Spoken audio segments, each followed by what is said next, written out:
നിനക്ക് പെരുമാടൻ ആരാന്നറിയോടാ ഷാജിബ? എല്ലാരെയും വഴിതെറ്റിച്ചു വിടുന്ന ഭയങ്കരനാ. ഒരു ദിവസം ഒരു തിരുമേനി അവനെ പിടിച്ചു കെട്ടാൻ തീരുമാനിച്ചു. കാട്ടിൽ കൂടെ ഒരു കൊട്ടയും തലയിൽ വെച്ച തിരുമേനിയുടെ പോക്ക്. നല്ല ഭംഗിയുള്ള കാട്ടിക്കൂടിയ പോക്ക്.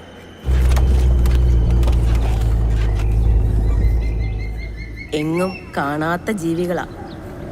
തിരുമേനിക്ക് വഴിയറിയാൻ മേല.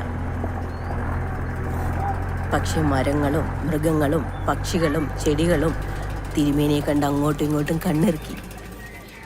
അവർക്ക് തിരുമേനിയെ അറിയാം. ആളിവിടെ ഉണ്ടെന്നുള്ളത് കൃത്യമായ വിവരമാണ്. പക്ഷെ